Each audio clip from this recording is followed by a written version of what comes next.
petite sœur Thérèse Elisabeth. J'ai 88 ans.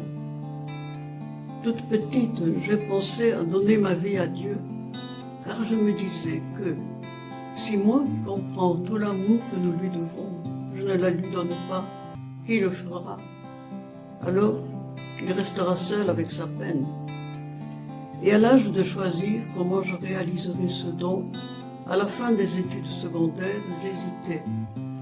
Serais-je carmélite, comme la petite Thérèse, ou, comme on disait alors, sœur missionnaire?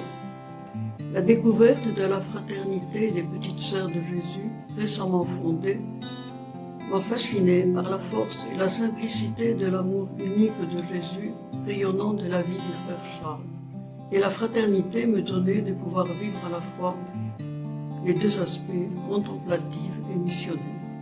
J'y suis entré ici, à Aix, au Tibet, en 1954, 20 ans, avec la conviction que la véritable efficacité de ma vie serait pour le monde entier, d'être uni à l'offrande de celle de Jésus. Et mon lieu de mission à rejoindre fut pour moi tout de suite le monde de l'islam et des peuples nomades, ceux-là même qui avaient été à l'origine de l'appel du frère Charles et de petite sœur Madeleine. Les nomades concrets qui m'ont appelé ont été les peuples somalis et afars du territoire de Djibouti, dont j'avais entendu parler par l'évêque.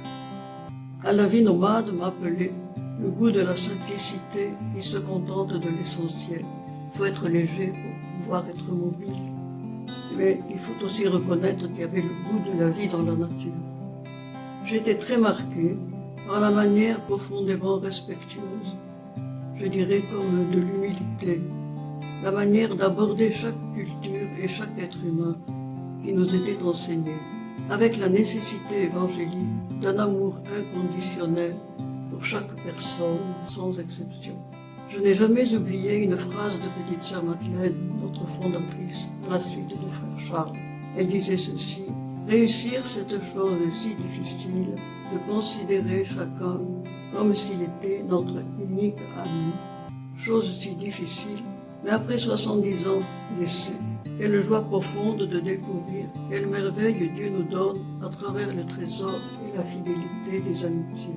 De fait, sur 70 ans, j'en ai vécu effectivement 60 au monde musulman, avec le bonheur, au-delà du témoignage de ma foi, de découvrir quel trésor d'approche de Dieu l'esprit peut y susciter.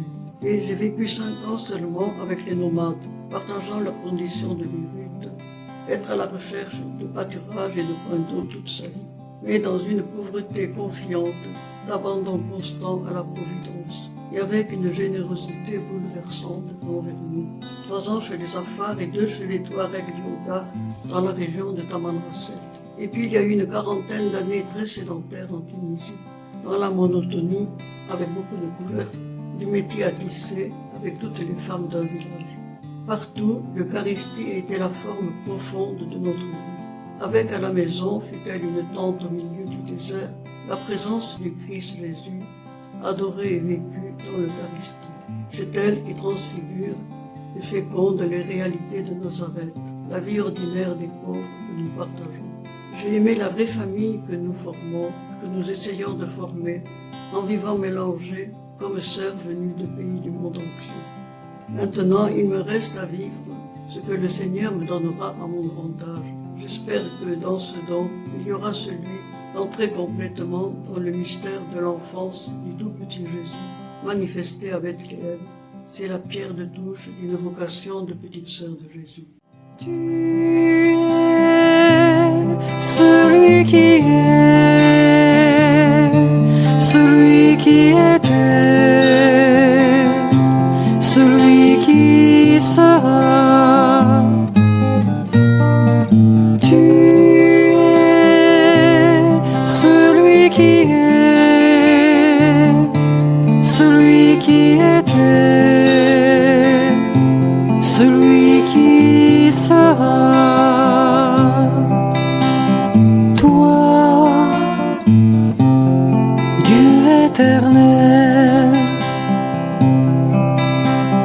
toi, Dieu de la vie,